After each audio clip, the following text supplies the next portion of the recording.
லட்டூஸ் family உங்களை அன்புடன் வரவேற்கிறது. ஜீவ விவசாயம், உயிராற்றல் வேளாண்மை, இயற்கை உரம் மற்றும் பூச்சிக்கொல்லிகளை பற்றி நிறைய வீடியோ நம்ம சேனலில் போட்டிருக்கேங்க. நம்ம சேனலை பார்க்காதவங்க முதல்ல சப்ஸ்கிரைப் பண்ணுங்கள், லைக் பண்ணுங்கள், ஷேர் பண்ணுங்கள். வாங்க வீடியோக்குள்ளே போகலாம். இன்றைக்கி நம்ம வீடியோவில் லவங்கப்பட்டை தூளை வச்சு பூஞ்சாய் நோய் தாக்கத்தை எப்படி தடுக்கலாங்கிறத பார்க்கலாங்க.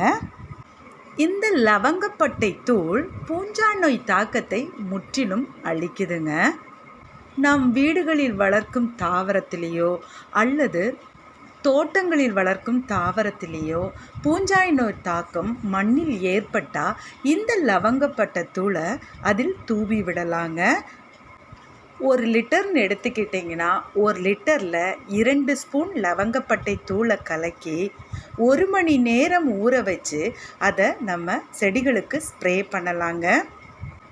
தாவரங்களில் தண்டு பகுதியில் முறிவுகள் ஏற்பட்டால் இந்த லவங்கப்பட்டை தூளை சின்ன குச்சிகளை அந்த சைடில் இணைத்து அதில் லவங்கப்பட்டை தூளின் பேஸ்ட்டை அதில் வச்சாங்கன்னா முறிவு பகுதி முற்றிலும் அகற்றப்பட்டு அந்த இடத்துல தாவரங்கள் வளர ஆரம்பிக்குங்க.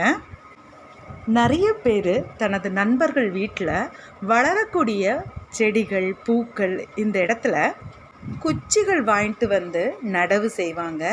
அந்த குச்சிகள் வாங்கிட்டு வந்து உங்களது வீட்டில் நடவு செய்யும் முன்பு ஒரு எளிய முறையை பின்பற்றினாலே போதுங்க.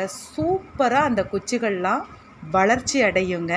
அது என்னன்னா, 1 லிட்டர் கொள்ளளவு கொண்ட ஒரு பாத்திரத்தை எடுத்துக்கோங்க.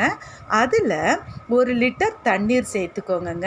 அந்த 1 லிட்டர் தண்ணியில் 2 ஸ்பூன் லவங்கப்பட்டை தூளை சேர்த்து நல்லா கலக்கிக்கோங்க. ஆஸ்பிரின் டேப்லெட் கடையில் கிடைக்குங்க. அது 2 டேப்லெட் வீதம் அதில் கலக்கிக்கோங்க. இந்த குச்சிகளை ஒரு நாள் ஊற வைங்க. அடுத்த நாள் நடவு செய்யுங்க.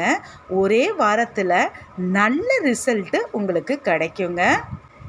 நம்ம தோட்டத்தில் வளர்க்குற ரோஜா, மல்லி இதன் மண்பகுதியில் பூஞ்சா நோய் தாக்கங்கள் ஏதாவது இருந்ததுன்னா இந்த லவங்கப்பட்டை தூளை அதில் கொஞ்சமாக தூவி விடலாங்க. ஒரே வாரத்தில் சரியாயிருங்க. இந்த லவங்கப்பட்டை தூள் சிறந்த பூஞ்சா நோய் கொல்லியாக பயன்படுதுங்க. இதை பயன்படுத்தி நீங்களும் பயன்பெற வேண்டுங்க. இது போன்ற வேறொரு வீடியோவில் உங்களை சந்திக்கிறேங்க. இந்த வீடியோ பார்த்த அனைத்து அன்பு உள்ளங்களுக்கும் எனது மனமார்ந்த நன்றிங்க.